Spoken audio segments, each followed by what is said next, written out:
Hi, and welcome back to yet another AI in 5. I'm your host, Simon Chris.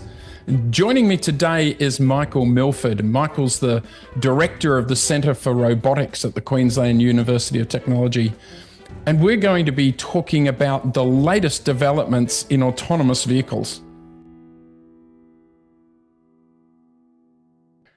Hi, Michael, and welcome to AI in 5. Thanks for joining us. Thanks so much for having me on. Always happy to chat AI. Yeah, lovely. You join us from beautiful sunny Queensland. I want to jump straight into our topic because we do only have 5 minutes. And I know an area of speciality for you is autonomous vehicles. As a Tesla driver, I can't wait for more autonomy in the vehicles. What are you seeing? What's the latest? The great irony of autonomous vehicles right now is we're actually at a realistic stage where they're starting to be deployed in pretty impressive numbers in places like the US, Yeah. but it somehow moved to the background in terms of what the public attention is on. So just at the point that they're reaching their maximum point of success, they're really receding into the background. And I guess that's the story of all technologies that start to actually function well. You want them to become invisible, in effect. Yeah. Yeah, where is the epicenter of this? Is it in Silicon Valley? We have to be careful of being too American centric, but unarguably, the center of autonomous vehicle development has very much been in the States, in places like California, and to a lesser extent in Boston, and also satellite nodes. China has had a lot of activity in the autonomous Okay. vehicle space, but it's a little harder to know exactly what is happening. And then you have all of the automotives, including in Europe, who have been playing in this space heavily. But unarguably, America is currently the lead, and companies like Waymo are at the very front. And we're not seeing a great deal of it in Australia, if at all. What's holding us back? That's the trillion-dollar question. And it really is interesting because Australia is an affluent market. I paid $126 for a 20-minute cab ride in Sydney recently. Wow. Yeah. And so it would make sense for companies to trial it in a like market, even though the market is admittedly smaller. I know there have been discussions at fairly high levels with various government agencies, but for whatever reason, not completely clear to all of us, it just hasn't happened yet. But now that it's becoming more of a mature, well-tested technology in places like the States, I think we could come back for another round of consideration. Yeah, I don't know, correct me if I'm wrong, I'd almost consider it a safer driving world because they're not going to be hungover, they're not going to be tired, they're not going to make stupid decisions.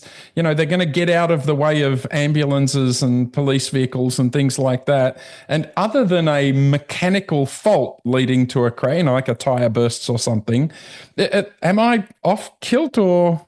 So I'm an academic, so you're going to get that middle of the road answer. But I do want to particularly call out the mechanical fault issue you raised. That is never talked about enough in autonomous vehicles. You could have a godlike AI system that is perfect, but you are still going to have to deal with unpredictable physical incidents like a tire exploding. That's a very good point. So they'll never be perfect. Look, the potential is what's really transformative here because any industry or activity that relies on human vigilance is fundamentally capped without assistance. You can train people, you can encourage people, but ultimately you hit a cap. Theoretically, at least, you can keep refining the technology and improving it until it is pretty much near perfect. And that's really the great appeal of autonomous vehicles. We're not there yet. We are starting to get some pretty good meaty quantitative studies of how safe these platforms are. They're not perfect studies yet, but really this will cease to be speculation and become just matter of fact in the near future in terms of whether they make sense. Yeah, I often love these safety things in AI where people scream out if, 2 in 100 cases fail, when as humans, we have a multi-billion-dollar industry around tow trucks and panel repairs and everything else because of It, all the it's re- stupid fender benders. It's a really good point that AI and technology is held often to a higher standard than the status quo. But on the Yeah. flip side of that, it really is a bit of a slippery slope because you can justify deploying AI en masse without enough checks and balances in things like the health sector based on that argument as well. And I think we want to exercise some caution there. So it's a little bit of part A, a little bit of part B.